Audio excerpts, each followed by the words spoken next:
Beranjak dari hati sanubari, rasa cinta akan sanak saudara, keluarga dan tetangga. Al-Qudsiah berdiri di sebuah desa yang asri, jauh dari kebisingan dan polusi pabrik. Di bawah kaki Gunung Salak, tepatnya di Kampung Babakan Jaya, RT 15 RW 3 Desa Babakan Jaya, Kecamatan Parung Kuda, Kabupaten Sukabumi, dengan luas bangunan 270 meter persegi di atas tanah wakaf seluas 2.115 meter persegi. Awal mula kiprah Al-Qudsiah dalam membina umat adalah dengan mendirikan sebuah pengajian anak-anak dan remaja di malam hari dengan menggunakan fasilitas yang sangat jauh dari sempurna. Santri belajar salat, membaca Al-Quran, menulis Al-Quran, dan pelajaran-pelajaran tambahan lainnya di rumah pendiri yayasan Bapak Muhammad Obay. Dengan jumlah santri yang kian hari kian bertambah, terlebih setelah diadakannya jadwal salat berjamaah maghrib dan isya, pendiri yayasan memandang perlu membangun sebuah majelis taklim yang dapat menampung santri ketika belajar mengaji dan salat berjamaah. Maka dibangunlah sebuah majelis taklim semi permanen di atas tanah wakaf dengan luas bangunan hanya berukuran 6 x 3 meter persegi. Seiring dengan berdirinya majelis taklim, seiring itu pula pertambahan jumlah santri kian hari kian bertambah. Akhirnya, pendiri yayasan menjadwalkan salat berjamaah maghrib dan isya masing-masing menjadi 2 gelombang. Pada tahun 1995, bangunan Majelis Taklim Al-Qudsiah Babakan Jaya, Parung Kuda, Sukabumi dapat diperluas menjadi 6 x 10 meter persegi dengan dana swadaya keluarga dan masyarakat. Atas dasar permintaan dan tuntutan warga pada umumnya dan segenap wali santri pada khususnya untuk mendirikan pendidikan formal, maka pada tahun 1999 Al-Qudsiah yang asalnya hanya berkiprah di bidang pengajian kini mulai mengembangkan sayapnya dengan mendirikan taman kanak-kanak Al-Quran, taman pendidikan Al-Quran, dan madrasah diniyah di siang harinya. Dengan alasan butuh penambahan waktu yang cukup dalam membina anak dalam bidang ibadah dan muamalah sebagai pelengkap pelajaran keagamaan di sekolah formal, serta sebagai pengganti waktu main anak yang tidak terarah dan terbina di sore hari. Seiring dengan berjalannya proses belajar mengajar di lembaga pendidikan TKA, TPA, dan Madrasah Diniyah Al-Qudsiah, seiring itu pula keluhan dan permohonan dari wali murid yang mempunyai harta benda dan biaya pendidikan yang cukup kini berdatangan. Mereka mengeluh tentang aktivitas keseharian anak-anaknya. Anak-anak mereka yang asalnya rajin sekolah Madrasah Diniyah hormat, taat, rajin sholat, rajin mengaji, kini berubah seiring dengan kesibukannya sekolah SMP di tempat yang jauh dari rumah dan jauh dari pantauan orang tua, serta jadwal belajar yang berbarengan dengan waktu belajar di Madrasah Diniyah Al-Qudsiah. Mereka berangkat sekolah SMP sekitar pukul 11.30 waktu Indonesia Barat dan pulang ke rumah sekitar pukul 18.30 waktu Indonesia Barat. Maka sudah barang tentu sekolah madrasah diniyah dan mengaji terganggu.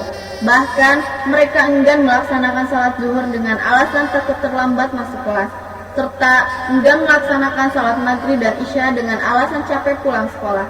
Yang akhirnya rutinitas mengaji pun semakin terganggu dan sekolah madrasah diniyah pun berhenti. Di samping itu pun tidak ketinggalan wali murid yang memiliki anak yang lulusan SD dengan kapasitas tidak mampu melanjutkan sekolah ke jenjang yang lebih tinggi dengan alasan tidak punya biaya. Lebih baik membantu bapak di sawah, membantu ibu di rumah, bahkan kerja di pabrik. Mereka berdatangan menemui pendiri dan pengelola yayasan memohon untuk diadakan sekolah menengah pertama di Al-Qudsiah dengan harapan bisa menyekolahkan anaknya dengan biaya yang terjangkau.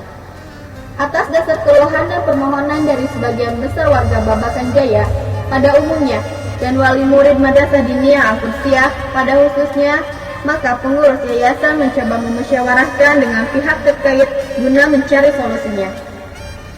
Berdasarkan hasil musyawarah dengan berbagai pihak, akhirnya keluarga besar Al-Qudsiyah pada tahun 2001 mendaftarkan Al-Qudsiyah ke notaris dengan status berbadan hukum yayasan. Dengan berdirinya Yayasan Al-Qudsiyah, maka berdiri tegak pula semangat pengurus untuk menerima kepercayaan dari warga masyarakat dalam membuka lembaga pendidikan sekolah menengah pertama dengan nama SMP Islam Al-Qudsiyah.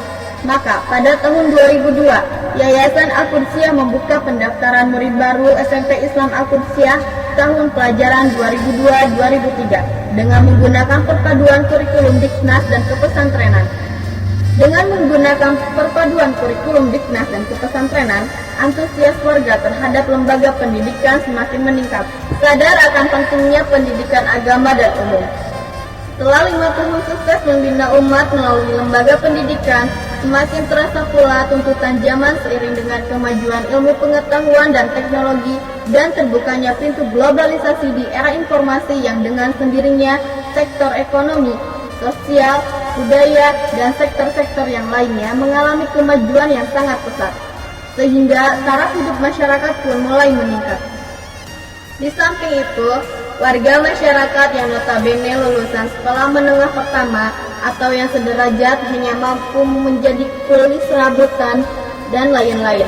Dengan demikian, Yayasan Al-Qudsiyah memandang perlu untuk membuka suatu wadah pembinaan yang mengarah kepada pembinaan keahlian ilmu pengetahuan dan teknologi guna menyaingi persaingan ilmu pengetahuan dan teknologi di era informasi dan sebagai penyelamat jumlah putus sekolah dan pengangguran.